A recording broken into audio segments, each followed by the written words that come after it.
제2편 요한계시록 기초 공부 두 번째 강의를 들으시겠습니다. 여러분 안녕하십니까? 요한계시록 세미나 두 번째 시간에 참석하신 여러분들을 진심으로 환영합니다.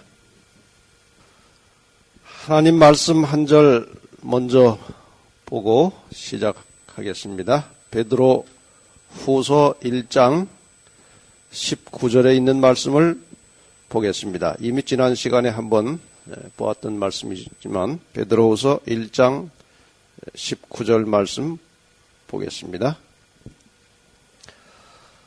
또 우리에게 더 확실한 예언이 있어 어두운 데 비치는 등불과 같으니 날이 새어 샛별이 너희 마음에 떠오르기까지 너희가 이것을 주의하는 것이 가하니라. 더 확실한 예언이 있어 무엇과 같다고 했습니까? 어두운데 비치는 등불과 같다. 이 시대에 주어진 예언의 말씀은 이 어둡고 혼란한 시대를 비추는 등불과 같은 것이라고 말씀하셨습니다. 그래서 요한계시록 1장을 펴면 3절에 이 예언의 말씀을 읽는 자와 듣는 자들과 그 가운데 기록한 것을 지키는 자들이 복이 있나니 때가 가까움이라. 왜 특별히 요한계시록 이 예언의 말씀을 공부하는 사람들에게 복이 있을 것이라고 말씀하셨을까요?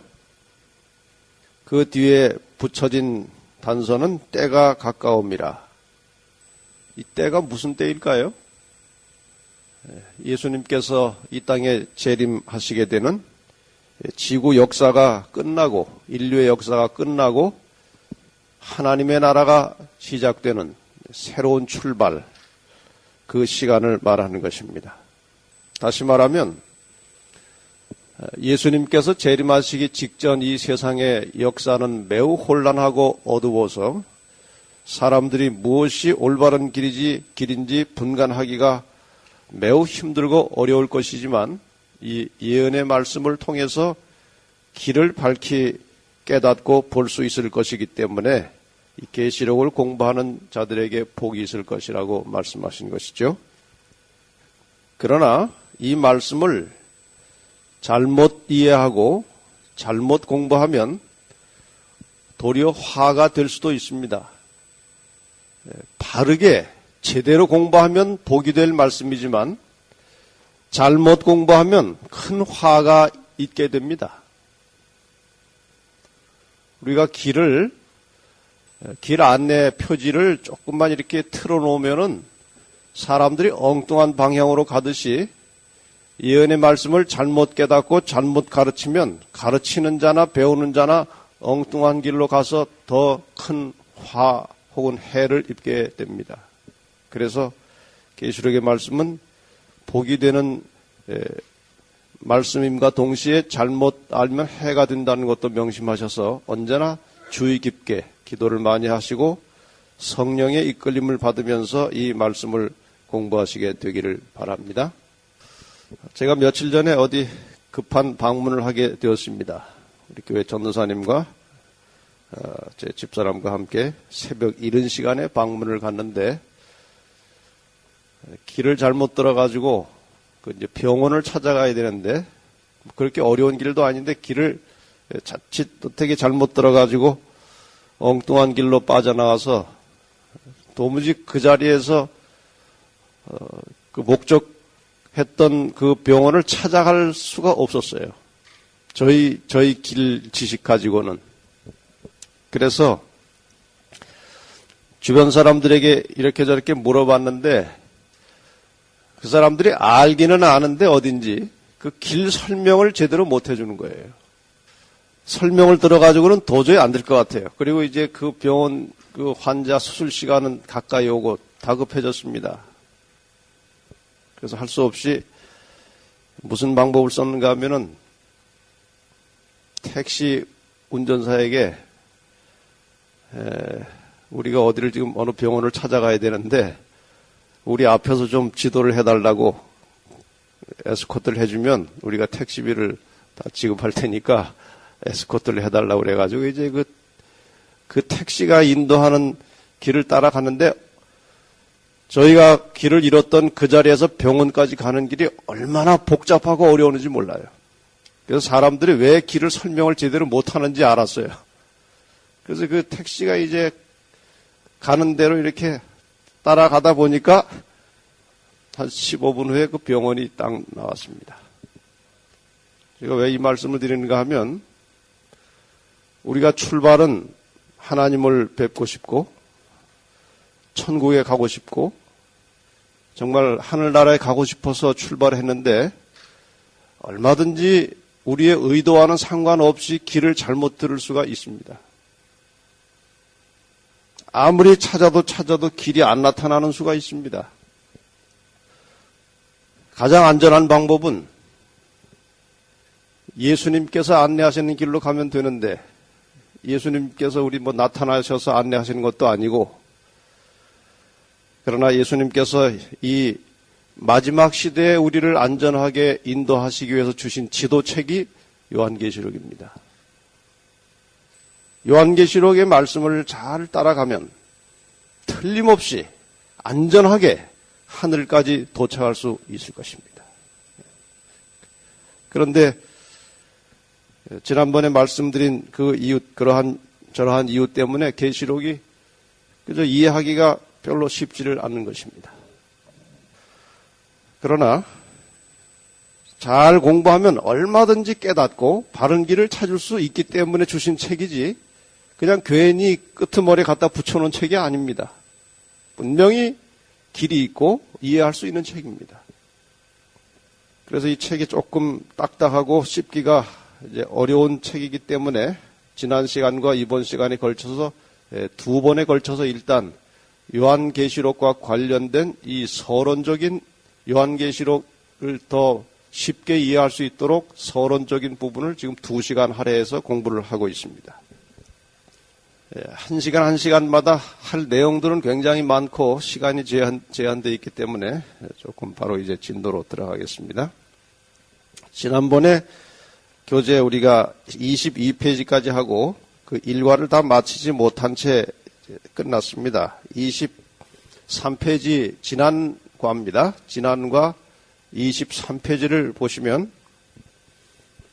성경의 구조와 요한계시록이라고 하는 이제 조그만 제목이 하나 있습니다. 거기부터 시작하겠습니다. 이미 말씀드린 대로 성경은 예수 그리스도에 대하여 증거하고 있는 책입니다. 구약 성경은 예수님의 초림에 대하여, 신약 성경은 예수 그리스도의 재림에 대하여 증거하고 있는 책입니다. 이 앞에 화면을 잠깐 보시겠습니다. 성경은 아시는 대로 구약 그리고 신약 두 책이 있습니다. 어떤 사람이 구약은 한약이고 신약은 양약이다 그렇게 얘기한 분이 있습니다. 어떤 면에서 적절한 표현이기도 합니다. 사람이 몸에 병이 나면 한약을 먹든지 양약을 먹든지 약을 먹고 치료할 수 있습니다만 마음에 병이 오면 양약이나 한약 가지고 안 됩니다. 무슨 약을 써야 됩니까? 구약하고 신약을 쓰면 됩니다. 저 약은 약속이라고 하는 약자입니다. 성경 전체는 두 개의 약속, 하나님과 인간 사이에 맺어진 두 개의 약속으로 되어 있습니다. 구약의 내용, 구약의 초점은 예수께서 오시겠다는 것입니다. 인간을 구원하시기 위해서 예수께서 오시겠다는 약속이 구약입니다. 그 약속이 지켜졌습니까? 예. 분명히 예수님께서는 지금부터 약 2000년 전에 오셨고 십자가에 달려 돌아가심으로 인간의 구원을 이루시고 부활하신 후에 하늘로 가셨습니다. 그리고 약속을 다시 하셨습니다. 올라가시면서 또 올라가시기 전에 내가 올라갈 것인데 가면 다시 올 것이다. 신약입니다. 예수님께서 다시 오시겠다고 약속을 해 놓으신 책이 신약입니다. 자, 지금 이 초림과 재림의 목적에 대하여 여기 간단하게 표시되어 있습니다. 잘 보시면 간단하지만 의미심장한 내용입니다. 초림의 목적은 인간을 죄로부터 구원하시기 위해서 오신 것입니다.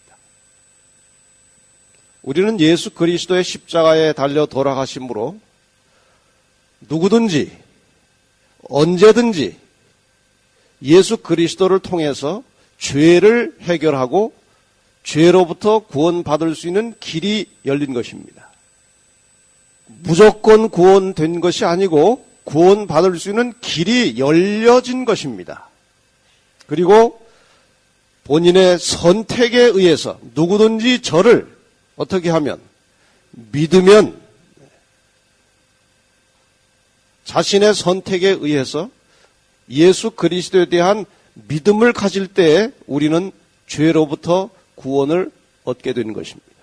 여러분 예수 그리스도를 개인의 구주로 영접하시고 죄로부터 구원을 다 받으셨습니까?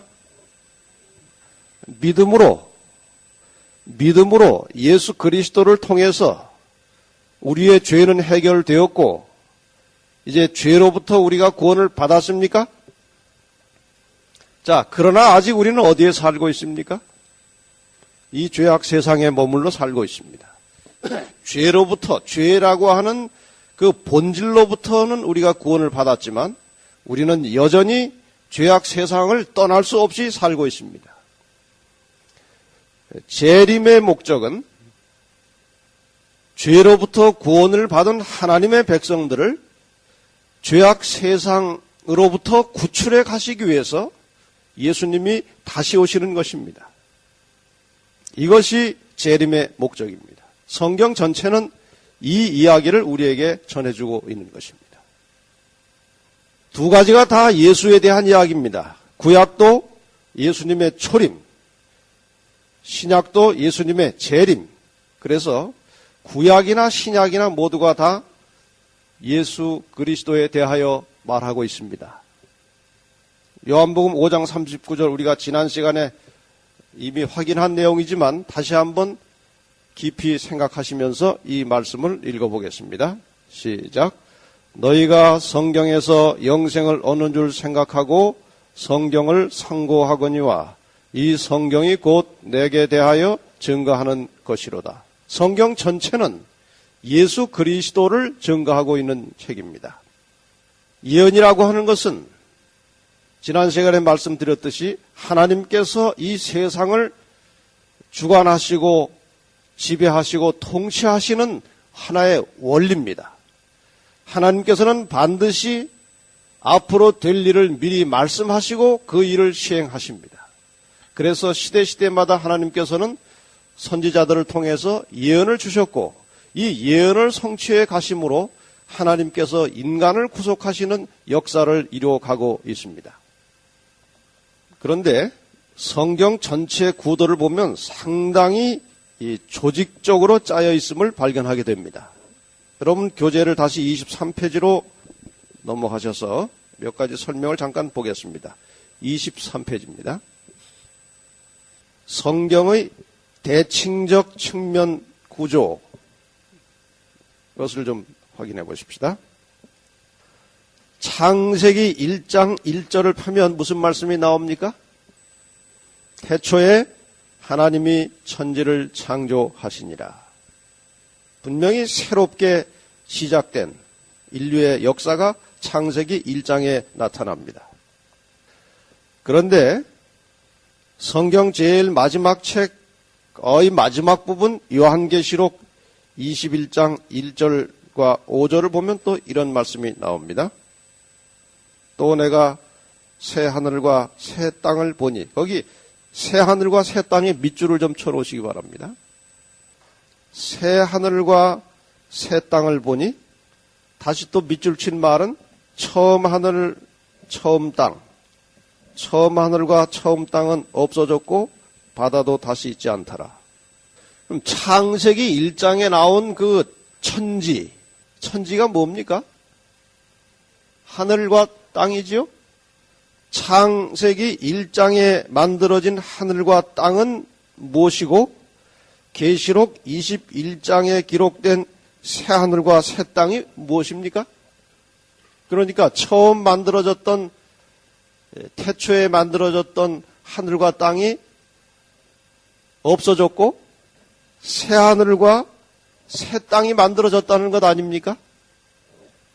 그리고 5절에 말씀하시기를 보좌에 앉으신 이가 가라사대 보라 내가 만물을 어떻게 하노라 새롭게 하노라. 그럼 처음에 창조할 때 하나님께서 약간 흠이 있게 뭔가 모자라게 잘못 만드셨습니까? 첫 창조에? 아니요. 완벽하게 흠 없이 완전하게 창조하셨는데 왜 계시록 21장에 다시 만드셨을까요? 그 사이에 무슨 일이 있었기 때문에 다시 만들어야 했습니까? 죄 때문에 이 세상은 인류는 훼손되고 파괴되었습니다.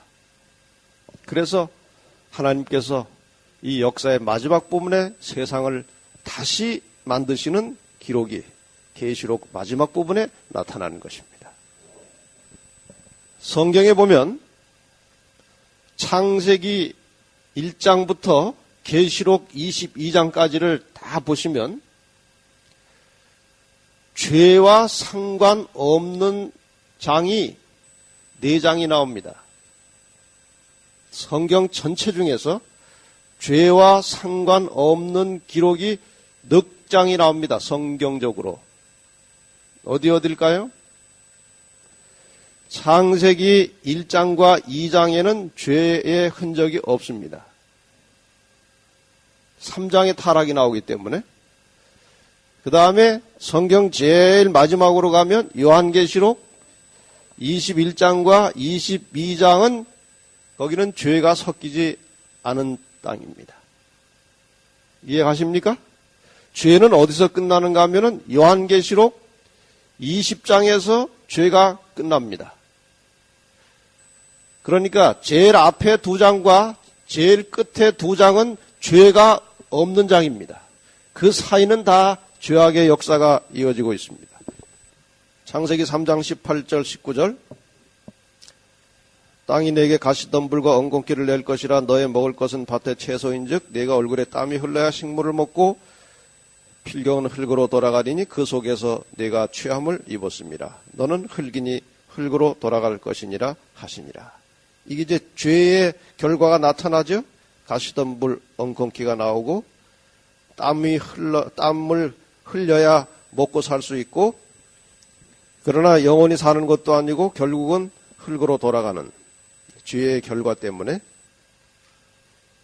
이 죄가 언제 끝나는가 하면 계시록 20장 9절과 10절에 보면 이런 말씀이 나옵니다. 저희가 지면에 널리 퍼져 성도들의 진과 사랑하시는 성을 두루매 하늘에서 불이 내려와 저희를 소멸하고 이 모든 죄악의 무리들을 말합니다. 또 저희를 미혹하는 마귀도 이제 불과 유황못에 던지우니 거기는 그 짐승과 거짓 선지자도 있어 세세토록 밤낮 괴로움을 받으리라. 여기에 대한 자세한 설명을 이제 계시록 공부가 시작되면 20장 할 차례가 되면 이걸 상세하게 이제 공부를 할 것입니다. 그러나 이 말씀의 우선적인 의미는 모든 죄악의 역사와 죄의 세력이 끝나는 장면입니다. 계시록 20장에서 죄는 끝납니다. 다시 말해서 죄로 인해서 인간의 불행한 역사가 창세기 3장에 시작되었지만 선악의 대쟁투의 끝장이 나고 죄는 종결되고 이제 계시록 20장에서 죄는 다 소멸되고 계시록 21장에 새로운 세계가 열리는 것입니다. 자, 이 내용을 이제 이 화면을 통해서 잠깐 구도를 보면 창세기 1장과 2장은 창조가 되었습니다. 그렇죠? 근데 제일 마지막 두 장은 다시 재창조가 나옵니다. 양쪽이 서로 대칭이죠.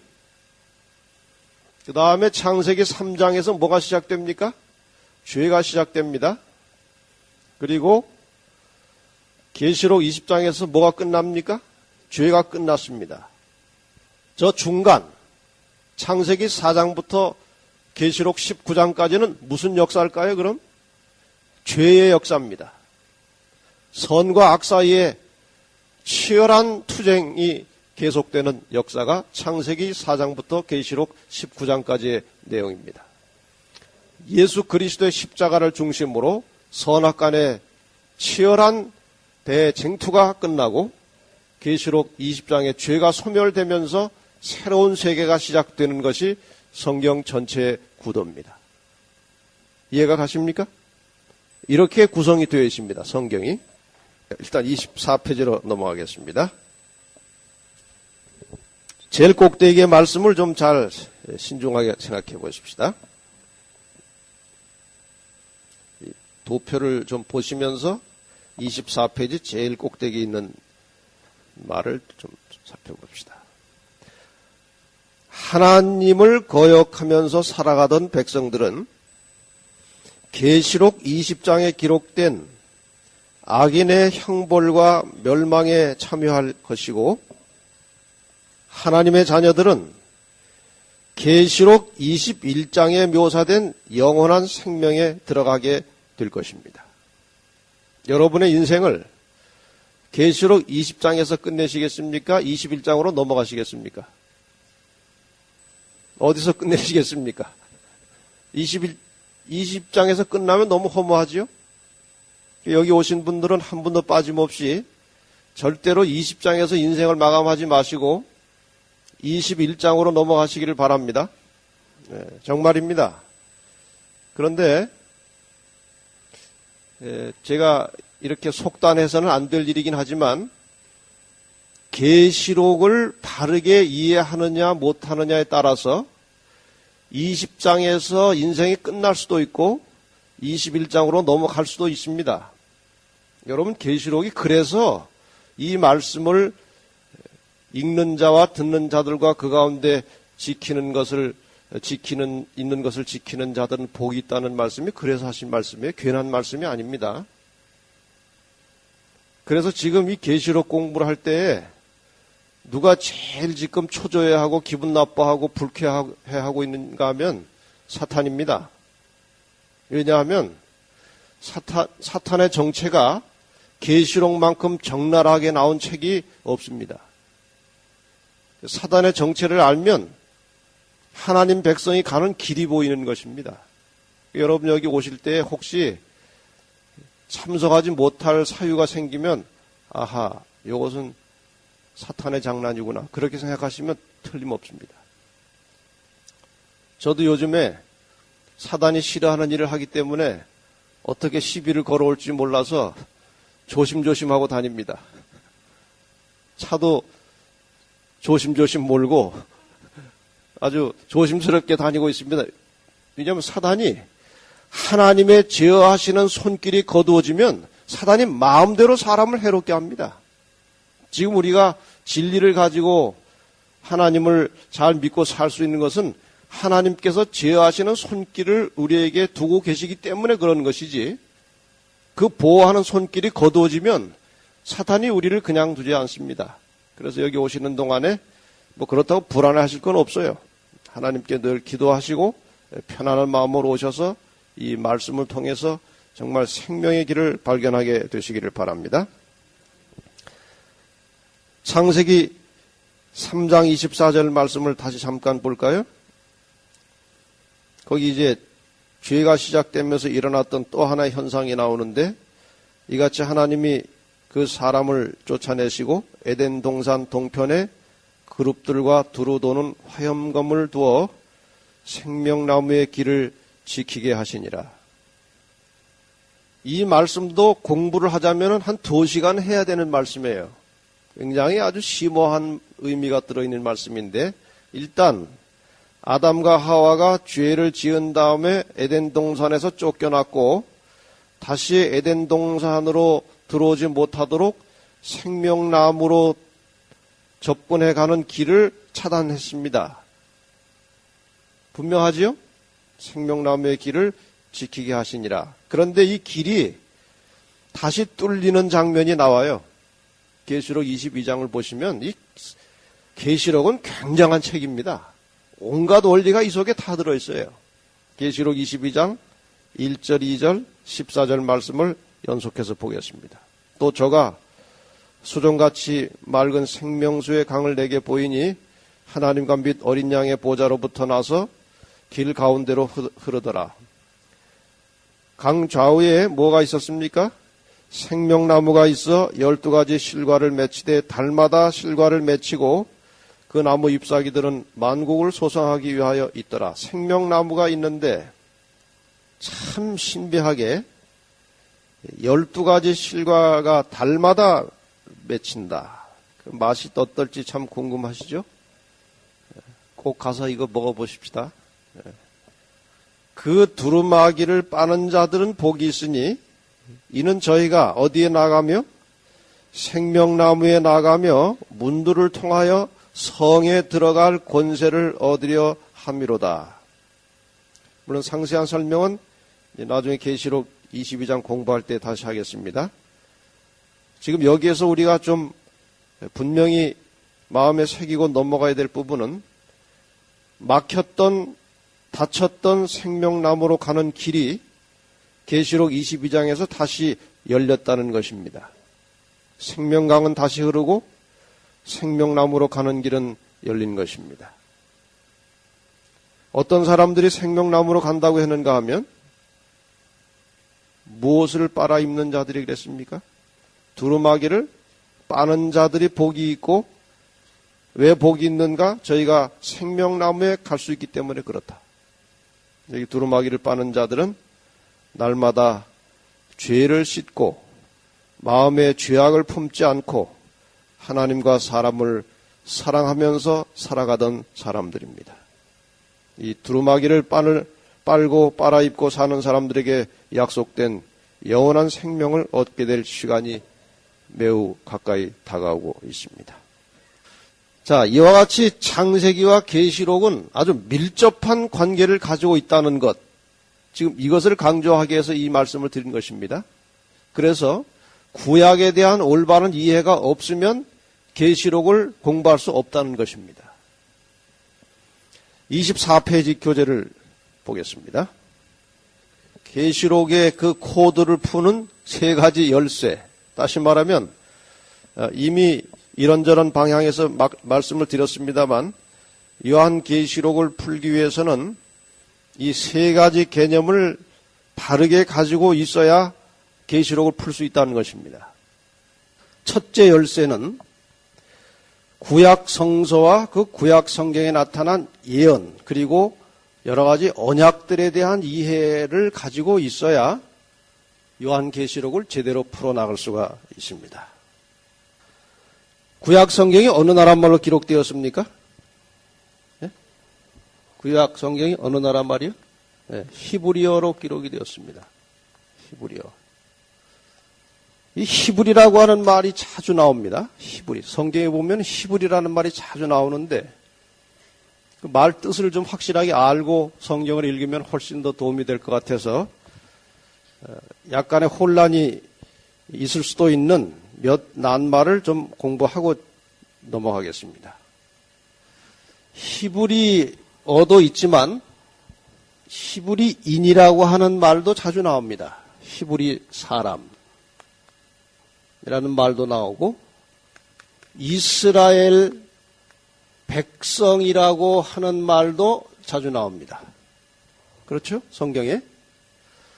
그 다음에 우리가 아주 또 하나 자주 쓰는 말은 유대인이라고 하는 말입니다.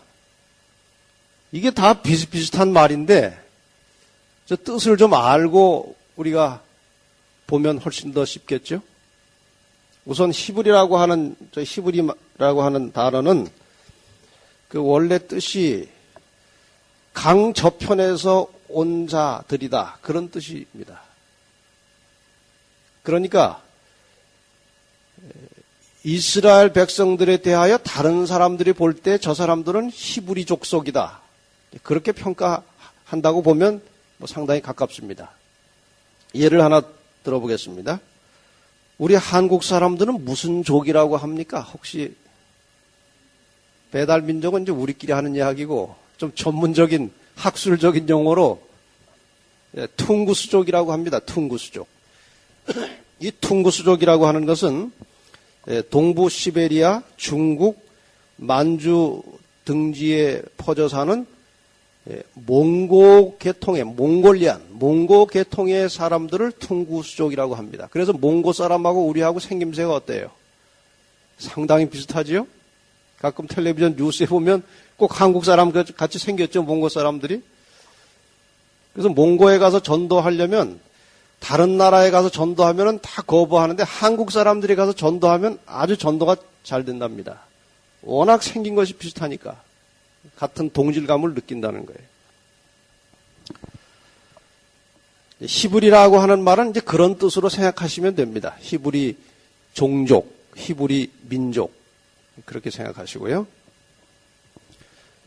이스라엘이라는 말은 어디서 나왔습니까? 야곱의 다른 이름이 이스라엘입니다. 야곱으로부터 아들이 몇이 나왔습니까? 12아들이 나왔고 이 12아들의 후손들이 다 모여서 만들어진 나라가 어느 나라입니까? 이스라엘 나라죠. 여러분 성경을 읽으시다가 엘자가 들어간 단어가 나오면 저것은 하나님이라고 하는 말이 들어있는 뜻입니다. 이스라엘이라고 하는 말은 야곱이 야복 강가에서 그 분이엘이라고 하는 지역 야복 강가에서 밤중에 하나님과 더불어 싸워서 마침내 이기고 지고 개념이 좀 우리가 생각하는 것과는 다르지만 어쨌든 하나님과 겨루어서 이겼다 그 뜻입니다. 이거 엘은 하나님이에요. 또 엘자 들어가는 거 많죠? 임마누엘 무슨 뜻입니까? 하나님이 우리와 함께 계신다. 벳엘 거기 하나님이죠. 엘 벳은 집이라는 뜻이에요. 집 하나님의 집. 그래서 이제 이스라엘은 거기에서 나온 말입니다. 그래서 이스라엘이 한 국가적인 의미로 쓸 때는 이스라엘이라는 말을 많이 썼습니다. 히브리는 이제 종족, 족속이라고 하는 의미로 많이 쓰여졌고, 그 다음에 유대인이라고 하는 말은 또 왜 생겨나느냐 이것입니다. 솔로몬 왕 때 이스라엘의 첫 왕이 누굽니까? 사울 왕이고 그 다음에 다윗이고 그 다음에 솔로몬이죠. 솔로몬 다음 왕은 누굽니까? 네. 확실히 여기 계시록 공부하러 오신 분들은 유식해요. 솔로몬 다음에는 나라가 두 쪽으로 나눠졌습니다. 이스라엘이 북방과 남방으로 나눠졌습니다. 그래서 북방은 솔로몬의 신하 느밧의 아들 여로보암이 첫 왕이 되어서 갈려져 나갔고, 그 이야기는 여러분 성경에서 자세히 읽으시기 바랍니다. 남방은 솔로몬의 아들 르호보암이 남방을 차지했습니다. 근데 12지파가 갈려져 나가버렸는데 막 섞여서 나눠진 게 아니고 지파별로 갈라졌습니다. 그래서 여로보암은 10지파가 다 대부분 그리로 갔고, 그래서 북방 이스라엘이 되었고, 남방은 유다라고 했습니다. 왜 유다라고 했는가 하면은 유다 지파가 대부분 남아 있었고 약간의 베냐민 지파가 섞여 있었습니다. 주로 유다 지파만 남은 것입니다. 남쪽에. 그러니까 남쪽은 이스라엘이라고 이름을 붙이지 않고 유다라고 붙여서 남방 유다가 되었습니다. 그래서 이 남방 유다 사람들을 유대 유대인이라고 붙이기 시작한 것입니다. 유대인. 근데 이 북방 이스라엘 사람들은 주전 722년에 아수르의 포로가 돼가지고 거의 다 멸절했습니다. 북방 이스라엘은 씨가 다 거의 말라버린 것입니다. 그럼 이스라엘 12지파에서 베냐민은 수가 별로 없었고 주로 어느 지파만 나왔습니까? 유다 지파만 나왔습니다. 그럼 아수르가 이 당시 이방의 나라들이 유다가 너무 강했기 때문에 정복을 못했습니까? 아닙니다. 얼마든지 그저 한 번에 쓸어버릴 수 있는 이 주변의 세력들이 있었습니다. 그런데 왜 유다가 남았을까요? 유다를 통해서 누가 오실 것입니까? 예수님께서 유다 지파에서 나셔야 하기 때문에 유다 지파마저 쓸어버리면 예수님이 오실 길이 끊어지는 것입니다. 지금 이 상세한 역사는 이제 다음 시간에 다시 나옵니다. 더 아주 정말 그 극적인 모습으로 예수님의 혈통이 이어져 나가는 것을 우리는 보게 됩니다. 그래서 유다만 남았습니다. 하나님의 섭리와 보호하심 때문에 남은 것이지 자기들이 힘이 있어서 남은 것이 절대로 아닙니다. 그래서 오늘날 이 소위 말하는 이스라엘의 후손들, 전 세계 각처에 흩어져 사는 이스라엘 사람들을 유대인이라고 부르는 이유는 바로 이런 이유 때문에 그런 것입니다. 그래서 유대인들이 세계 각처에서 정치, 경제, 온 세상 일에 막대한 영향을 미치고 있습니다. 왜 그렇습니까? 이미 그들이 국가적으로는 하나님만 인정하고 예수 그리스도를 메시아로 믿기를 거부했지만 이미 그들은 조상 때부터 엄청난 하나님의 축복을 받은 사람들입니다. 쉽게 말하면 그 옛날에 받은 축복에 찌꺼기 가지고도 세상을 지배하는 힘이 나오는 것입니다. 여러분, 하나님의 백성들은 정말 하나님을 신실하게 믿고 따르면 말씀 그대로 세상의 머리가 되지 절대로 꼬리가 되지 않습니다. 여러분, 하나님 말씀에 절대적으로 순종하고 신뢰하고 사시길 바랍니다. 하나님께서 우리에게 큰 능력을 베풀어 주실 것입니다. 이렇게 천천히 가면 큰일 나죠? 이렇게 하지 말아야 되겠습니다. 그래서 제가 왜 이 말씀을 드렸는가 하면은 지금 이 성경을 공부하려면 계속 등장하고 나타나는 용어에 대하여 확실한 이해가 없으면 읽을 때마다 들을 때마다 자꾸 혼란이 옵니다. 그래서 조금 상세하게 설명을 드리면서 지나갑니다. 그래서 이스라엘 백성들에게, 유대인들에게는 히브리적 개념이 항상 그들의 사상을 지배하고 있습니다. 요한계시록은 어느 나라 말로 기록되었습니까? 언어종으로 보면 헬라어로 기록이 되었습니다. 요한이 헬라어로 기록은 해놓았지만 요한의 사상 바탕 자체는 무슨 개념을 가지고 있는 사람입니까? 히브리 개념을 가지고 있는 사람이에요. 그래서 우리가 요한계시록을 바르게 제대로 평가하고 이해하려면 히브리적 개념에 대해서 조금이라도 알고 있어야 계시록을 순리적으로 해석하고 풀어나갈 수가 있습니다. 그래서 지금 이 내용을 잠깐 공부하는 것입니다. 예를 들면 이런 겁니다. 우리가 성경 하면 성경이 뭔지 아시죠? 얼른 생각이 들어오지 않습니까? 이 성경이라고 하는 것은 한자 말로 쓴 것입니다. 거룩할 성자에다가 책경자입니다. 이것이 한글이긴 하지만 무슨 개념을 가지고 있습니까? 한자 개념을 갖는 것입니다. 제가 예를 하나 드는 거예요. 그래서 요한계시록도 비록 헬라어로 기록이 되었지만 원래 요한의 사상을 지배하고 있는 히브리적 개념이 깔려 있다는 사실을 알고 성경을 보면 훨씬 성경 보기가 쉬워집니다. 그래서 히브리인들이 자주 사용하는 어떤 문학적 표현 방법이라든가 또 그들의 삶의 배경이라든가 이런 것들에 대한 이해가 필요하고, 특별히 이스라엘 백성들이 구약을 통해서 하나님과 맺은 그 언약에 대한 깊은 이해가 필요합니다.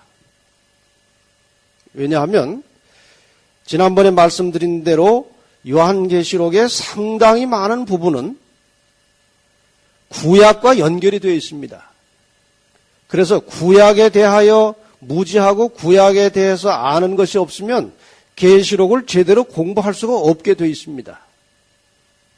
그리고 사실상 하나님께서 구약을 통해서 이스라엘 백성들과 맺은 여러 가지 언약들은 이스라엘 민족들에게만 해당되는 것입니까? 우리에게까지 영향을 미치는 것입니까? 우리에게까지 영향이 오는 것입니다. 하나님께서 이스라엘 백성들에게 메시아 예수 그리스도를 약속하셨을 때 그 언약은 이스라엘 민족에 국한된 것이 아니고 온 세상 사람들에게 해당되는 언약입니다. 그래서 구약의 많은 언약들은 오늘 우리에게도 관계되는 것이기 때문에 구약을 제대로 이해하고 계시록을 풀어야 제대로 풀립니다. 요한의 입장에서 잠깐 생각해 보겠습니다. 항상 우리가 성경을 볼 때 그냥 자기 편한 대로 읽고 해석할 것이 아니고 우선 저자가 그 책을 쓸 때에 어떤 의도로 썼는지부터 생각을 해봐야 됩니다. 저자가 어떤 배경에서 무슨 의도로 이 글을 썼는지를 제대로 파악을 해야 성경 해석을 바르게 할 수 있습니다. 질문 하나 하겠습니다. 사도 요한이 살아있는 동안에 구약 성경이 있었습니까? 없었습니까? 기록된 구약 성경이 있었습니까? 없었습니까? 확신이 없으세요. 있었습니다. 있었습니다. 그래서 회당에 가면 랍비들이 무엇을 읽습니까? 기록된 구약 성경을 쭉 읽고 또 많은 유대인들은 구약의 중요한 여러 부분들을 줄줄줄줄 외웠습니다. 아주 어릴 때부터 이 유대인들은 계속 말씀을 외웁니다. 외울 수밖에 없는 것이 구약 성경은 그 두루마리가 부피가 엄청나기 때문에 개인이 가지고 있기도 어려워요. 그래서 그 말씀을 늘 생각하고 기억하려면 요즘 같으면 이게 들고 다니다가 착 피면 되지만 그 당시는 이렇게 되어 있지 않기 때문에 다 어디에 담아야 돼요? 머리에다가 다 담아야 합니다. 그러니까 많이 외웠어요. 외우다 보니까 어디가 좋아져요? 머리가 좋아지는 거예요. 자, 그래서 구약 성경이 기록된 상태로 있었습니다. 요한이 그것을 다 알고 있었고 봤습니다. 요한이 요한계시록을 기록할 당시에 신약 성경은 있었습니까? 없었습니까? 네? 단편적으로 기록되어서 여기저기 흩어져는 있었지만 그것이 모아진 성경의 형태로는 없었습니다. 요한계시록보다 더 늦게 쓰여진 책이 있었기 때문에 요한이 요한계시록을 쓸 당시에는 성경이 전혀 완성될 수 없는 상황입니다. 요한계시록보다 더 늦게 쓰여진 책은 요한복음과 요한 1, 2, 3서 같은 책들입니다.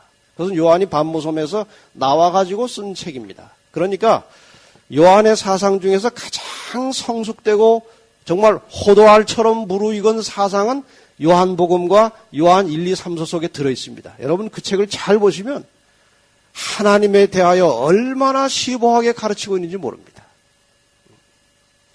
어쨌든 사도 요한은 구약의 성경은 기록된 상태로 보았고 또 그 당시 그 성경이 있었고 신약은 비록 완성된 상태로는 없었지만 요한의 사상이나 머릿속에 신약의 사상이 있습니까? 없습니까? 신약의 사상이라고 하는 것은 주로 예수 그리스도에 대한 말씀이고 예수 그리스도의 가르침들이기 때문에 예수님과 함께 살았던 요한에게 또 성경을 기록한 모든 저자들을 직접 만나고 경험했던 요한에게 있어서 신약 사상은 머리에 다 들어 있었습니다. 그렇기 때문에 요한이 요한계시록을 쓰면서 이미 사상 속에 들어있던 신약의 내용과 기록된 말씀으로 있었던 구약의 내용을 적절하게 조화시켜서 구약의 언약들이 신약에서 어떻게 성취되었는지를 가장 확실하게 이해하면서 설명할 수 있었던 사람은 사도 요한보다 더 잘할 사람은 이 지구상에 없습니다. 그래서 하나님께서 사도 요한을 마지막 순간까지 살려두셔서 아마도 요한계시록을 기록하고자 하는 하나님의 계획과 목적이 있어서 사도 요한은 끝까지 살아있었습니다. 그렇지 않습니까? 여러분, 그 하나님의 선지자들 중에도 저 죽으면 안 될 상황인데 왜 저때 죽었을까? 또 엘리사가 그렇게 이적을 많이 해도 본인은 병들어서 죽었습니다. 그런 이상한 죽음들이 성경에 많이 나와요. 침례 요한 같은 경우는 더 그렇지 않습니까? 예수님이 현장에 계시는데 침례 요한이 그 헤롯에게 걸려 들어가 가지고 목 잘라 죽이는 것을 예수님이 가만히 알면서도 그냥 두셨습니다. 이해할 수 없는 죽음들이 많이 있어요. 그런데 사도 요한은 특이한 케이스예요. 복음을 전한다는 이유 때문에 잡혀 들어가서 펄펄 끓는 기름 가마솥에다가 집어넣었어요. 그러면은 사람을 펄펄 끓는 기름 가마솥에 집어넣으면 잠시 후에 뚜껑 열면 뭐가 돼서 나와야 합니까? 튀김. 튀겨져서 나와야 되는데 열어보니까 생사람이 나오는 거예요. 그것은 하나님의 능력의 손길이 아니면 있을 수 없는 일이 일어나는 것입니다. 그래서 감당할 수 없다는 판단하에 어디로 보냈습니까? 조용하게 계시받을 수 있는 장소, 반모섬, 외딴 반모섬으로 귀향을 보내는 것입니다.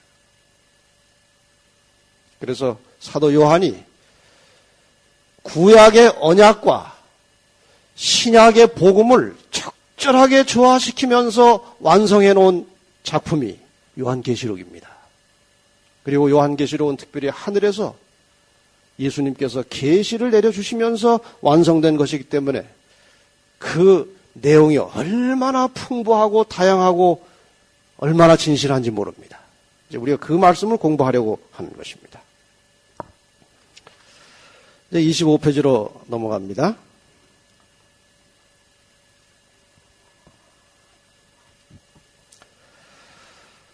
자, 그 다음에 요한계시록에 대하여 이렇게 증거하고 있습니다. 계시록 1장 1절과 2절을 보면 예수 그리스도의 계시라 이는 하나님이 그에게 주사 반드시 속히 될 일을 그 종들에게 보이시려고 그 천사를 그 종 요한에게 보내어 지시하신 것이라. 2절입니다. 요한은 하나님의 말씀과 예수 그리스도의 증거, 곧 자기의 본 것을 다 증거하였느니라. 여기 두 단어를 잘 주시하시기 바랍니다. 하나님의 말씀과 예수 그리스도의 증거, 이 둘을 하나로 묶었습니다. 이것을 분석해 보면 하나님의 말씀은 이미 기록된 구약 성경이고 예수의 증거는 신약 시대에 사도 요한이 예수님께로부터 직접 들었던 모든 말씀들을 가리키는 것입니다. 그러니까 이 두 낱말이 합쳐서 신구약 전체를 가리키고 있습니다. 다시 말하면 요한이 요한계시록을 통해서 증거한 말씀은 신구약 전체의 말씀을 드러내고 있다는 것입니다. 그 다음에 이 두 말을 이제 하나로 묶었습니다. 이것을 우리가 이중어구 그렇게 합니다. 이중. 뭐 같은 말을 이렇게 엎치고 덮쳐서 강화시키는 것을 말합니다. 여기 하나 성경절 하나 예를 들어보겠습니다. 시편 33편 9절입니다. 저가 말씀하심에 이루었으며 명하심에 견고히 섰도다. 저기에서 말씀하심에라는 말이나 명하심에라는 말이나 같은 말입니다. 그렇지 않습니까? 그리고 이루었다는 말이나 견고히 섰다는 말이나 같은 말입니다. 그러니까 이 히브리 문학적으로 이러한 표현이 성경에 자주 많이 나옵니다. 하나 예를 더 볼까요? 저기는 더 자주 반복해서 나옵니다.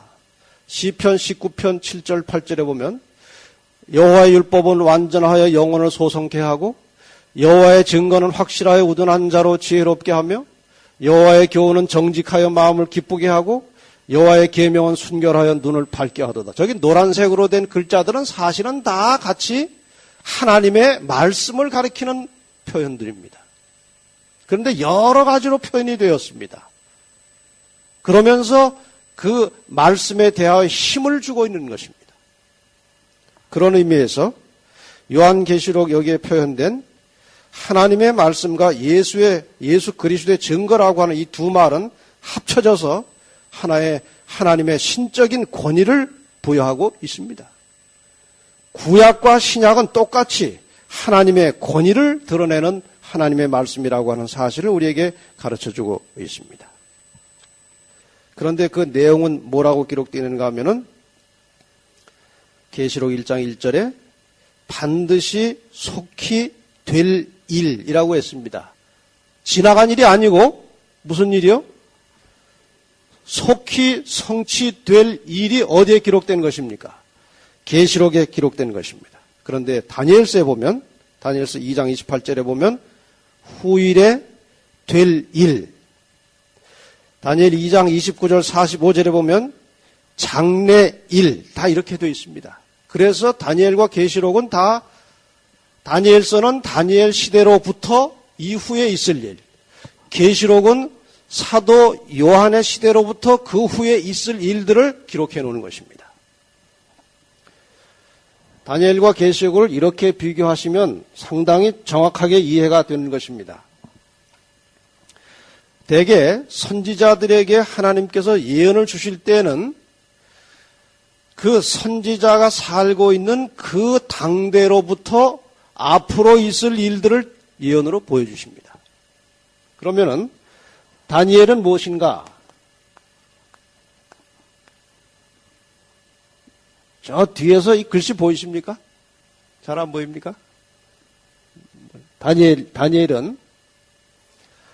당시는 어느 나라였습니까? 국가적으로 어느 나라의 포로로 가 있었습니까? 지금 다니엘이? 바벨론입니다. 다니엘은 바벨론이라고 하는 나라로부터 시작해서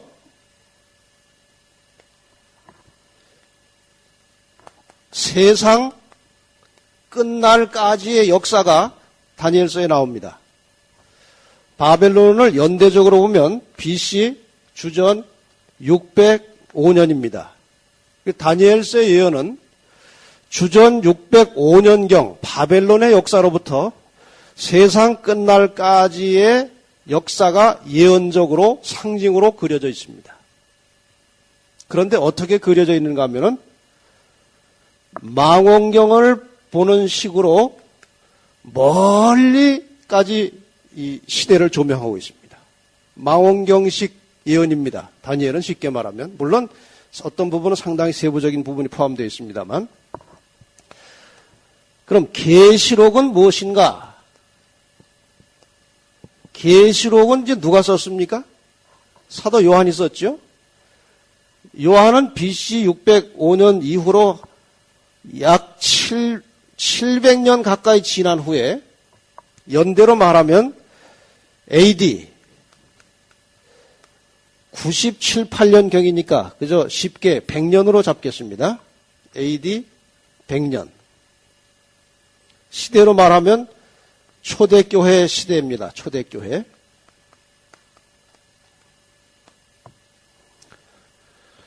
그러니까 요한계시록은 서기 100년으로부터 시작해서 언제까지?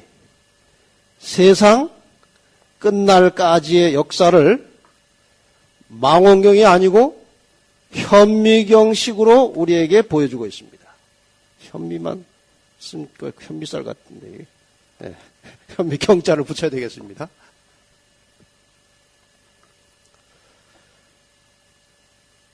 계시록은 사도 요한의 시대인 서기 약 100년, 물론 약간 이 뒤에 예수 그리스도의 십자가 사건을 많이 포함하고 있습니다. 그 신약의 복음이기 때문에 이 시대로부터 세상 끝날까지의 역사를 현미경식으로 조명하되 특별히 세상 역사의 마지막 부분에 대해서 굉장히 자세하게 나옵니다. 세상 끝은 우리가 성경상 예언으로 보면 무슨 사건입니까? 대표적인 사건은 예수 그리스도의 재림입니다. 그래서 요한계시록에 보면 예수님 재림 직전에 이 땅에 일어날 여러 가지 정치적, 종교적 사건들이 나타납니다. 나중에 이제 상세하게 배워보시면 지금 미국이 왜 저러고 있는지, 지금 이 교황의 움직임은 무엇을 의미하고 있는지 이런 것들이 상세하게 나오면서 어떤 사건이 일어나면서 세상 역사가 닫히게 될 것인지 그것이 계시록에 다 나옵니다. 그러니까 계시록을 다 공부하시고 세상을 보면 세상 역사가 손바닥 안에 들어옵니다. 아, 지금 부시가 하고 있는 저게 뭐구나. 지금 저것이 무슨 징조구나 하는 것이 손바닥 안에 보듯이 보이는 것입니다.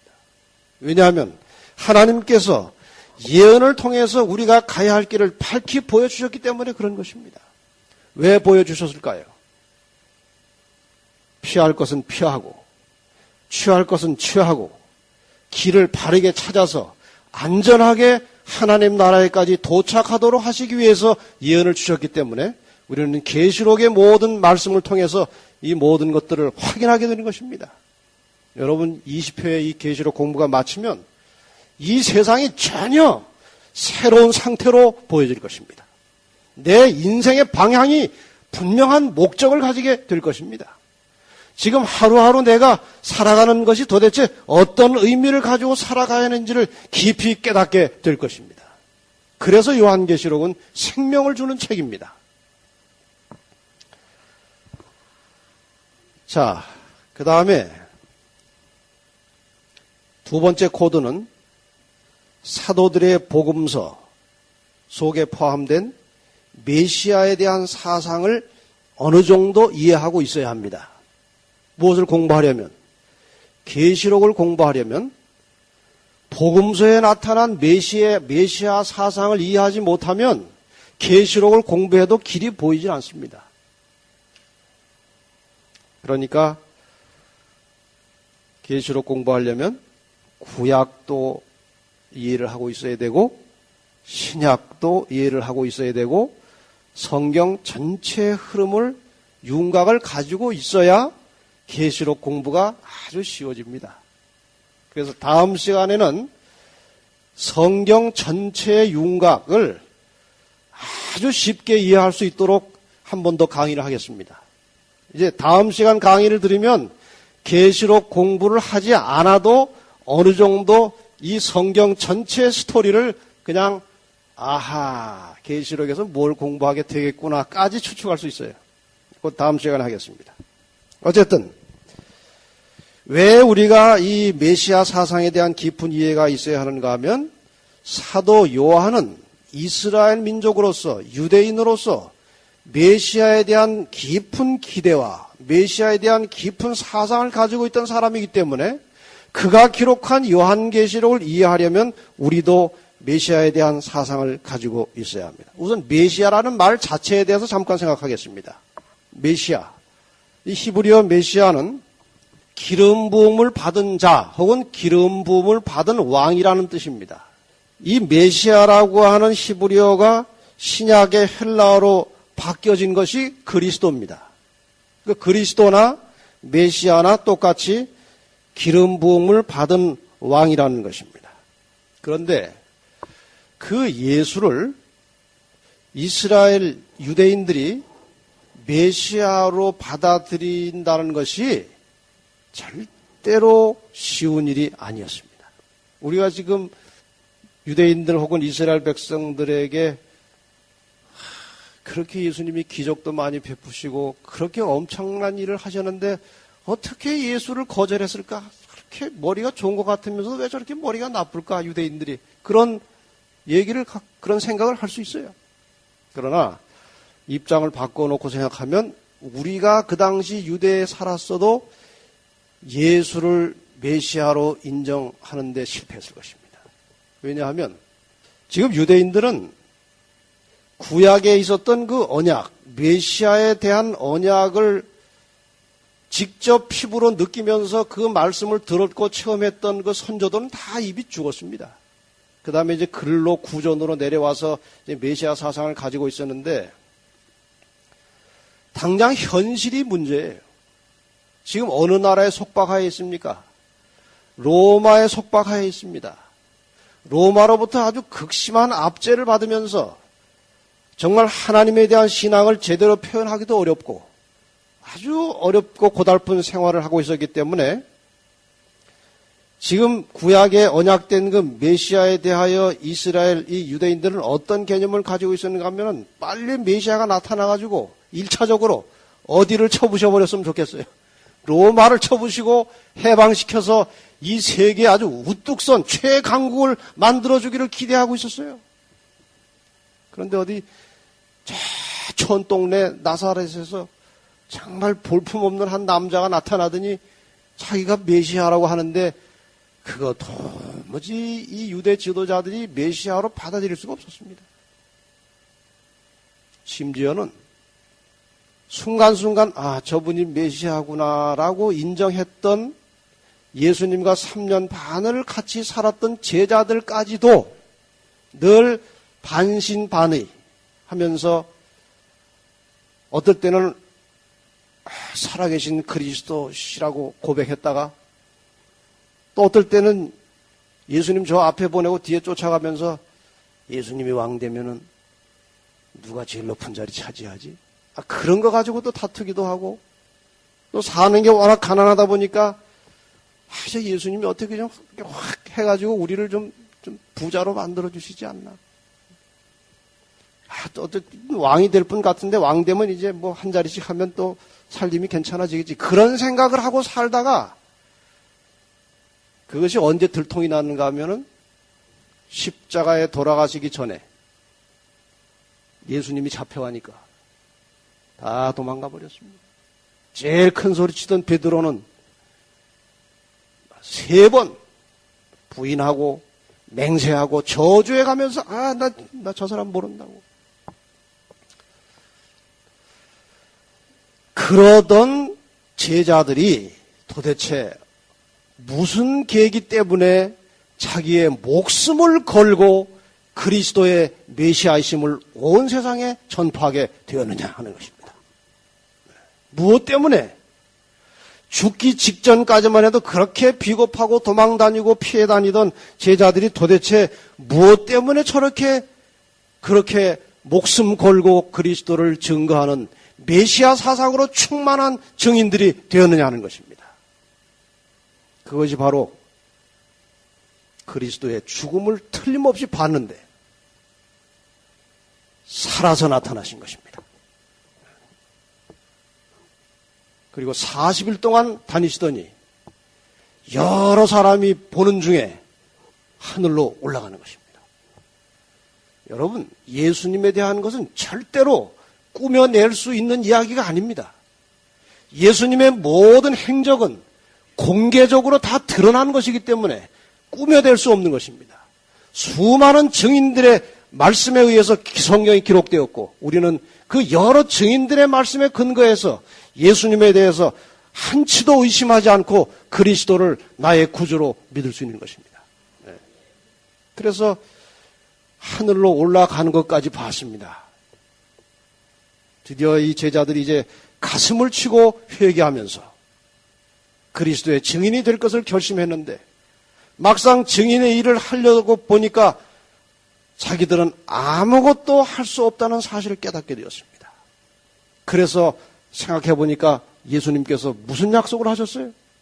내가 가면 너희에게 다른 보혜사, 성령을 너희에게 주어서 그가 너희를 가르치고 생각나고 깨우치게 주시겠다고 하신 것입니다.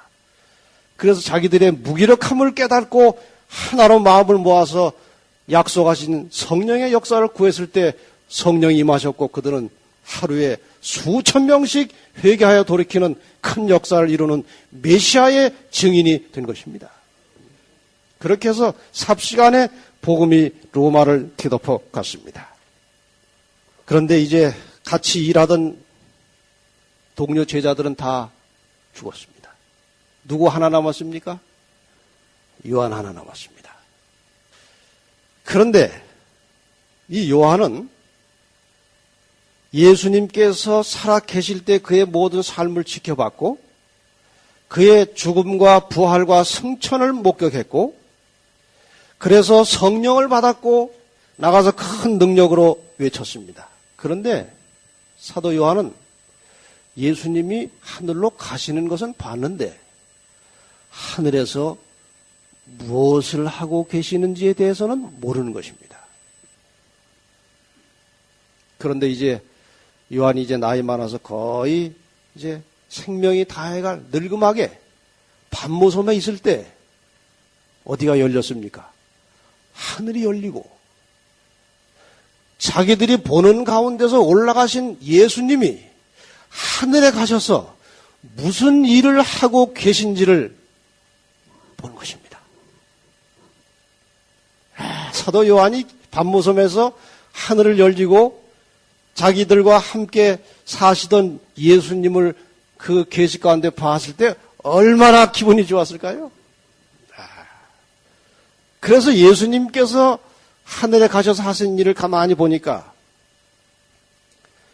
십자가의 은혜를 통해서 구원받은 하나님의 백성들을 이 세상으로부터 데려가시기 위해서 모든 절차를 진행하고 계셨습니다. 이 이야기가 계시록에 나오는 것입니다. 그 다음에 사도 요한에게 내가 이제 곧 너희를 데리러 갈 것인데 내가 너희를 데리러 가기 전에 세상에 이런 일도 있고 저런 일도 있고 이런 역사들이 벌어질 것이다.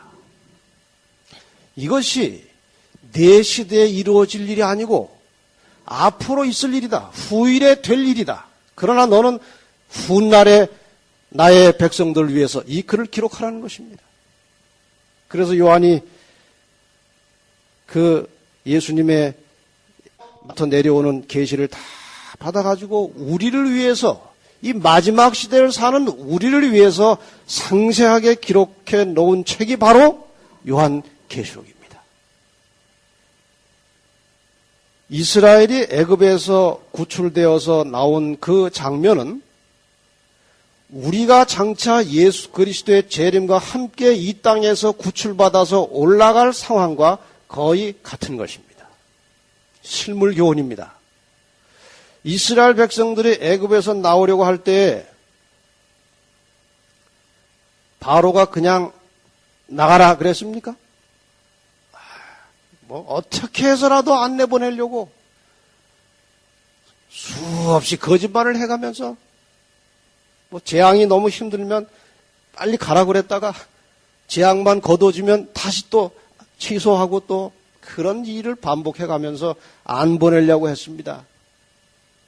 그래서 10개의 재앙을 통해서 애굽을 쑥밭으로 만들어버리고 마지막 순간에 이스라엘 백성들은 극적으로 탈출해 나옵니다. 극적으로 탈출해 나오기 직전의 사건이 무엇인가 하면은 마지막 장자 죽이는 재앙 시에 이스라엘 집에 문설주에 뭐를 발랐습니까? 어린 양의 피를 발랐습니다. 어린 양의 피를 바르고 그 피 발려진 집을 천사가 그냥 통과해서 넘어갔고 피가 없는 집에 애굽 모든 집에 들어가서 초태생, 가축이든지 사람이든지 초태생은 다 죽여갔습니다. 이스라엘 집에 장남이 살아난 것은 어린 양의 피 때문에 살아난 것입니다. 이 똑같은 현상이 마지막 때 다시 한번 일어나는 것입니다. 여러분, 우리가 구원받아 하늘나라로 가려고 할 때 사탄이, 이 세상의 세력들이 잘 놔주겠습니까? 아이고, 그동안 잘 믿더니, 아이고, 참, 잘 가시오. 아이고, 언제 보나? 그러고 놔주겠습니까? 아니요. 절대로 순순하게 하나님의 백성들을 놔주지 않을 것입니다. 그래서 계시록 15장과 16장에 보면 7 재앙이 쏟아집니다. 사정없이 이 지구에 하나님의 진노가 부어집니다. 그리고 7째 재앙 마지막 부분에 하늘이 열리고 예수께서 나타나십니다. 아주 극적인 장면입니다. 예수님의 재림은 절대로 두려운 일이 아닙니다. 상황 자체가 예수님이 나타나지 않으면 이 땅의 세력으로부터 완전히 떼죽음을 당할 판입니다. 그런 아주 위기의 순간에 하늘이 열리고 주님이 오시는 것이기 때문에 정말 감격스러운 순간이 될 것입니다. 그래서 이제 그 마지막 순간은 역시 이스라엘이 애굽을 탈출해 나올 때 어린 양의 피에 의해서 구출함을 받았듯이 우리도 마지막 순간까지 우리의 어떤 공로를 가지고 구원받는 것이 아니라 전적으로 그리스도의 보혈에 의해서 우리는 마지막 순간에도 구원을 받게 되는 것입니다. 자신을 의지하고 살던 사람들은 이 땅의 마지막 시련 때, 재앙 때 다 거꾸로질 것입니다. 오직 예수 그리스도의 보혈과 그분의 공로를 의지하는 믿음을 가지고 말씀에 순종하며 살던 사람들만이 살아서 주님을 만나게 될 것입니다. 그래서 계시록에는 어린 양이라고 하는 말이 28번이 나옵니다. 왜냐하면 그것이 이 마지막 세상에서 하나님의 백성들을 구출해 나가는 아주 결정적인 단서가 될 것이기 때문에 어린 양에 대한 언급이 계시록에 28번이나 나오는 것입니다. 자, 그래서 이제 이 어린 양 메시아에 대한 것은 이제 다음 시간에 또 상세하게 하고요. 세 번째, 계시록을 풀어가는 세 번째 열쇠, 예수의 증언, 충성되고 참된 증인. 사도 요한에게 계시를 내려준 예수님은 그분이 지상에 사시는 동안에 이미 제자들에게 많은 말씀을 주셨고 많은 증거들을 주셨습니다. 부활 후에 예수님께서 하늘에 가셔서 하늘에 가신 지 몇 년 만에 계시를 받은 것입니까? 예수님께서 하늘로 승천해 가신 것은 서기 31년이고 지금 계시를 받는 것은 서기 97, 8년이니까 한 65년 이상의 세월이 지난 다음에 하늘이 열렸고 예수님께서 보여주셨습니다. 그 나타나신 예수님께서 요한에게 하는 모든 말씀들은 이미 그분의 지상생애를 통해서 약속하시고 깨우쳐 주셨던 많은 말씀들이 포함이 돼가지고 그것이 역사의 마지막에 결정적으로 어떻게 성취될 것인지까지 다 연결해서 사도 요한이 계시를 통해서 본 것입니다. 그런데 예수님의 지상생애를 통해서 사도 요한은 예수님에 대하여 아주 100% 신뢰심을 가진 사도였습니다. 그렇지 않습니까? 예수님께서 하신 말씀 1%도 의심 없이 믿고 받아들였습니다. 바로 그분이 하늘에서 나타나셨고 그분이 주시는 계시이기 때문에 그분이 주시는 계시를 0.1%도 의심 없이 그대로 받아서 기록한 것입니다. 그래서 사도 요한이 예수에 대하여 증거한 표현 중에 하나는 예수님에 대해서 충성되고 참된 증인이라고 하는 표현을 썼습니다. 믿을 수 있는 분입니다. 변개치 않는 분입니다. 그분이 하신 말씀과 약속은 반드시 성취될 것이기 때문에 충성되고 참된 증인이라고 하는 표현을 사용하고 있는 것입니다. 예수님이 충성되고 참된 증인이시라면 성경, 예수님에 대하여 말하고 있는 성경도 충성되고 참된 증인입니다. 맞습니까? 예수님이 증인이면 성경도 증인입니다. 그래서 계시록에 보면 두 증인이라고 하는 말이 나옵니다. 그 두 증인은 뭘까요? 구약과 신약 성경입니다. 그러니까 이 열쇠를 모르면 계시록 읽어도 잘 풀어지질 않아요. 그러나 지금 이와 같은 배경 지식을 가지고 계시록을 보면 두 증인, 그거 구약과 신약 성경이구나. 금방 이해할 수 있겠죠? 그래서 두 증인에 대해서 좀 말씀을 드렸고 27페이지로 넘어갑니다. 요한계시록 11장에 그 두 증인에 대한 말씀이 나오는데요. 이 두 증인에 대하여 커넷 스트랜드 박사가 기록한 글을 잠깐 소개하고 넘어가겠습니다. 하나님의 말씀, 계시록에서 거기 교재 지금 찾으셨습니까? 네 번째 줄입니다. 요한계시록 11장의 두 증인 그 항목의 네 번째 줄 앞부분에 계시록에서 하나님의 말씀과 예수 그리스도의 증언에 대한 충성은 믿음 있는 자와 믿음 없는 자를 갈라놓으며 요한 자신의 유배와 다른 신도들의 순교에서 보는 것과 같은 박해를 초래한다. 말이 조금 어렵기 때문에 설명을 드리겠습니다. 하나님의 말씀, 예수 그리스도의 증언에 대하여 충성을 한다는 것은 믿음이 있다는 말이고, 이 말씀에 대하여 충성하지 않는다는 말은 믿음이 없다는 말입니다. 그 다음에 이 말씀에 대하여 충성하게 될 때에 사도 요한이 말씀에 충성했을 때에 박해가 왔습니다. 오늘날도 하나님 말씀에 충성하는 사람들에게는 이 세상으로부터 박해가 오고 피할 수 없습니다. 우리는 그것을 각오를 하고 살아야 됩니다. 그런데 우리가 정말 하나님의 말씀에 충성하고 있다면 그 말씀에 충성하는 일 때문에 어떠한 박해나 비난이나 공격이 와도 두려워할 필요가 없습니다. 절대로 우리가 두려워할 일은 우리가 말씀에서 멀어지는가에 대하여 두려워할 일이지, 말씀에 충성하기 때문에 닥쳐오는 환난이나 핍박이나 고난에 대해서는 절대로 두려워할 필요가 없습니다. 왜냐하면 그 이후에 영원한 생명이 보장되어 있기 때문에, 승리의 면류관이 보장되어 있기 때문에 그런 것입니다. 그래서 성경대로 산다는 이유 때문에 2단, 3단 말을 들을 때에 그거 아무것도 아닙니다. 그렇지 않습니까? 성경대로 산다고 해서 2단이라는 말을 듣는 것은 절대로 두려워할 말이 아닙니다. 그렇게 성경대로 신앙하는 사람을 2단이라고 하는 사람은 2를 더 곱해가지고 4단이 됩니다. 4단. 맞지 않습니까? 성경대로 사는 사람을 2단이라고 하는 것은 누굽니까? 사단입니다.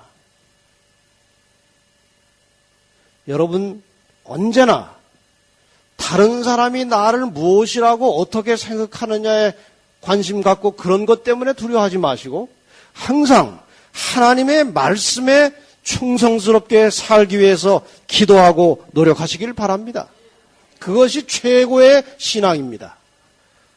그래서 우리는 예수의 증언, 하나님의 말씀에 대하여 충성스러운 마음을 가질 때 예수 그리스도에 대하여 증언할 수 있는 증인이 될 수 있다는 것입니다. 자, 이제 그럼 끝으로 요한계시록의 나타난 그 문장 용법과 구조에 대해서 잠깐 공부하고 끝내십시다. 아까 히브리 사람들이 즐겨 사용하는 그 문학적 표현 방법에 대해서 몇 가지 좀 이해를 하고 있어야 계시록을 풀 수 있다고 설명을 드렸습니다.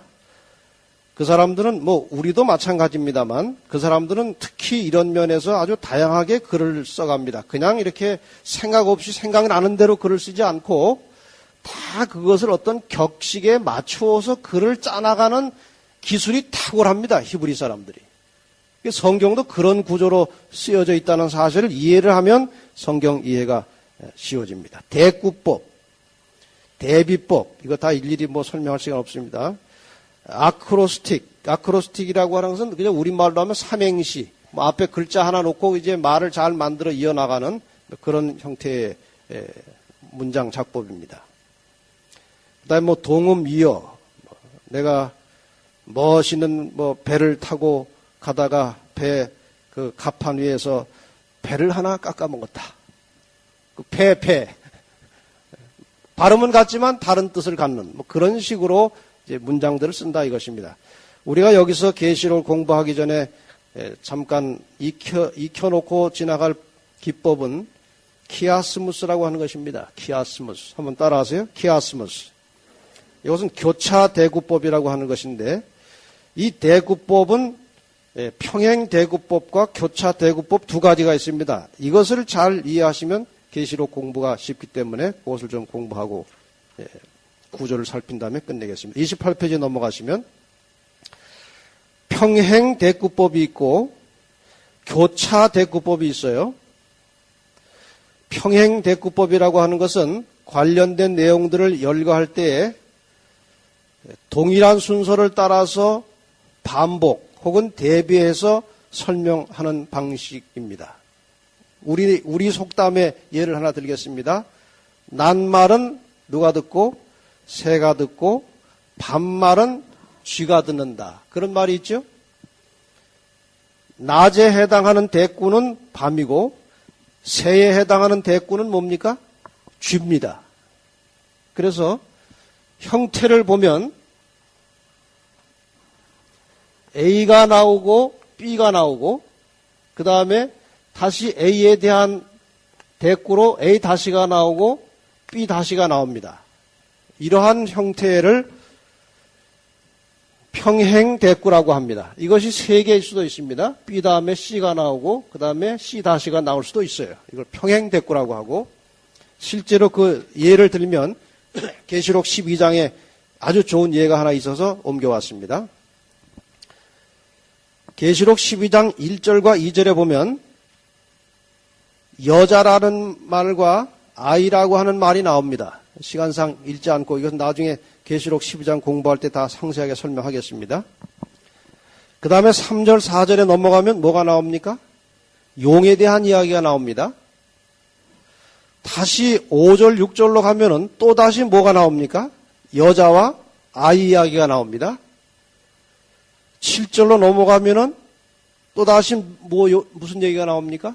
용의 이야기가 나옵니다. 확실히 이 방법이죠? 뭐가 나왔습니까? 여자와 아이가 나왔고, 그 다음에 용이 나왔고, 다시 반복해서 여자에 대한 이야기가 또 나왔고, 용에 대한 이야기가 또 나왔죠. 이런 방식으로 꾸며져 있는 것입니다. 이 문장이. 그래서 이것이 이런 차례로 쓰여졌다고 해서 이것을 시기적으로 시대적으로 이런 순서로 해석하면 틀림없이 빗나갑니다. 그러겠죠? 예를 들어서 지금 거기 나온 B 다시 용에 대한 이 설명은 B보다 훨씬 이전에 있었던 일입니다. 그런데 이것을 기록이 그 뒤에 있다고 해서 B보다 더 뒤에 있었던 일로 해석하려고 하면 백날을 들고 앉아 있어봐야 해석이 안 됩니다. 해석을 했다면 그건 억지로 한 것입니다. 그래서 듣는 사람이 이해가 안 가는 것입니다. 이렇게 해서 이런 문장상의 기법이 성경에 나타나 있다고 하는 사실을 염두에 두시면 공부가 쉬워집니다. 그 다음에 교차 대꾸법에 대해서 잠깐 설명하겠습니다. 교차 대꾸법은 아까 말씀드린 대로 그 대칭되는 상태를 말합니다. 여기 한번 이제 화면을 잠깐 보시기 바랍니다. 아까 창세기 1장, 2장에 창조가 나왔죠? 그 다음에 죄가 시작됐죠? 그 다음에 3장부터 계시록 19장까지 선악의 싸움이 있었죠? 그 다음에 죄가 끝났죠? 그 다음에 재창조가 있었죠. 창조를 A라고 하고 죄의 시작을 B라고 하고 선악의 싸움을 C라고 하면 C를 축으로 해서 다시 교차가 일어납니다. B 다시가 나오고 그리고 A 다시가 저렇게 나와서 완벽한 대칭을 이루게 됩니다. 성경이 이런 구조가 있듯이 성경 전체가 이런 구조이듯이 계시록도 이 구조를 가지고 있다는 것입니다. 그래서 여러분이 29페이지를 보시면 계시록이 이러한 구조로 짜여져 있음을 발견하게 됩니다. 29페이지를 보시면 계시록은 A, B, C, D D는 상당히 범위가 넓어서 D1, D2까지 가고 그렇게 끝난 다음에 다시 되돌아서 설명합니다. D1 다시 D2 다시가 나오고 그 다음에 C 다시가 대칭으로 나오고 B 다시가 대칭으로 나오고 A 다시가 대칭으로 나와서 계시록 전체의 구도가 하나의 완벽한 대칭을 이루고 있습니다. 이 구도를 보고 계시록을 해석해야 올바른 해석을 내릴 수 있는 것입니다. A하고 A 다시만 예를 들겠습니다. 지금 시간이 없기 때문에. A에 보면 인사와 서론이 나옵니다. 거기에 예수의 증거라는 말이 나오고 알파와 오메가라는 말이 나오고 7절에 보면 다시 오시리라는 말이 나옵니다. 오시리라. 구름을 타고 오시리라가 나옵니다. 1장 7절에 하나 또 추가해 놓으실 필요가 있겠습니다. 그 다음에 그 A와 대칭을 이루고 있는 A 다시 마지막 부분에 가면 또다시 예수의 증거라는 말이 나오고 또다시 알파와 오메가라는 말이 나오고 20절에 보면 다시 오리라는 말이 나옵니다. 아주 완벽한 대칭을 이루고 있고 그 사이가 똑같이 대칭을 이루면서 계시록이 이렇게 구조를 가지고 있습니다. 계시록이 솔솔 풀어지는 것 같죠? 자, 이것은 이제 본문으로 나중에 들어가서 이제 차츰 공부하게 될 것이고, 그래서 이러한 대칭 구조에 의해서 계시록을 다 풀어 놓으면 이런 것들입니다. 이것만 보고 마치겠습니다. 29페이지 아랫부분입니다. 요한계시록은 알파와 오메가이신 예수 그리스도가 이 계시록의 저자이고 내용의 중심이 되십니다. 두 번째, 예수께서는 그분의 심판과 재림 때까지 세상과 싸우면서 진리를 수호하고 이 땅에 세워진 하나님의 교회를 지켜나갈 그의 백성들에게 시대별로 적절한 필요한 권면을 주고 계십니다. 어디에서? 계시록을 통해서 그렇게 해주십니다. 세 번째, 세상과 싸우면서 피 흘리면서 고통당하게 될 교회들을 예수님께서는 눈동자처럼 보살펴 주실 것이고 비록 목숨을 잃는다 할지라도 부활을 통해서 그분의 백성들에게 영생을 주실 것입니다. 그리고 네 번째, 그러나 하나님을 대적하며 그분의 백성들을 괴롭히고 핍박하던 세상 나라들은 하나님의 준엄한 심판을 면치 못할 것이고 결국 악의 세력은 끝장나고 말 것입니다. 다섯 번째, 어머니로서의 순결한 여자 교회는 어떤 운명을 가지고 세상 세력들과 싸울 것이며 특별히 세상 역사의 마지막 부분에 어떤 세력과 싸우게 될 것인지 상징을 통해서 여자와 그 대적하는 세력들을 구체적으로 밝혀주고 있습니다. 계시록 책이 그렇게 우리를 가르쳐주고 있습니다. 여섯 번째, 하나님과 그 백성들을 대적하던 이 땅의 세력들이 어떤 모습으로 재앙을 받고 이 땅에서 쓸어버림을 당하게 될 것인지를 구체적으로 묘사하고 있는 책이 바로 계시록입니다. 일곱 번째, 하나님의 심판과 재앙의 날에 수치스러운 멸망을 당할 거짓 어미, 음녀는 누구이며 온 세상을 어떤 방법으로 미혹하여 멸망에 이르게 하였는지 그 음녀의 정체를 밝혀내고 있습니다. 이 음녀의 정체를 모르면 음녀에게 넘어가게 되어 있습니다. 8번째, 끝까지 하나님의 계명과 예수의 믿음을 지킨 그분의 백성들이 마침내 하나님의 보좌에 이르러 영원한 생명의 보상을 받게 될 것이고 악인들은 반면에 영원한 멸망을 당하게 될 것입니다. 그리고 9번째, 성도들이 영원히 거하게 될 새 예루살렘 성의 영광스러운 모습, 그리고 새롭게 창조된 새 하늘과 새 땅에서 하나님과 그 백성들이 함께 영원히 살게 되는 장면이 이 계시록의 클라이막스입니다. 그것이 극치를 이루게 됩니다. 그리고 끝으로 이렇게도 소중한 기별이 담긴 요한계시록을 진지하게 연구할 것을 요청하시면서 그분의 모든 백성들을 생명수 강가로 초청하시는 예수님께서 그분의 재림을 다시 한번 확증해 주시면서 요한계시록이 끝납니다. 그래서 그 계시록의 마지막 부분에 이런 말씀이 나오는데 이 세 말씀을 같이 읽고 끝내겠습니다. 22장 7절 같이 읽겠습니다. 시작. 보라, 내가 속히 오리니 이 책의 예언의 말씀을 지키는 자가 복이 있으리라 하더라. 10절 시작. 또 내게 말하되 이 책의 예언의 말씀을 인봉하지 말라, 때가 가까우니라. 20절 시작. 이것들을 증거하신 이가 가라사대 내가 진실로 속히 오리라 하시거늘 아멘. 주 예수여 오시옵소서. 이 책의 예언의 말씀을 지키는 자들이 복이 있을 것입니다. 때가 가까웠기 때문에 그렇습니다. 볼지어다 구름을 타고 오시리라. 각인의 눈이 그를 보겠고 그를 찌른 자들도 볼터이요 땅에 있는 모든 족속이 그를 인하여 애곡하리니 그러하리라. 아멘. 내가 진실로 속히 오리라. 이것이 계시록의 메시지입니다. 여러분, 이번에 이 계시록의 말씀을 통해서 약속된 큰 축복의 삶을 사시다가 또다시 약속된 영원한 생명을 받고 하나님과 함께 영원히 살게 되시기를 간절히 바라면서 말씀을 마치겠습니다. 네, 시간이 많이 가서 기도하고 마치겠습니다.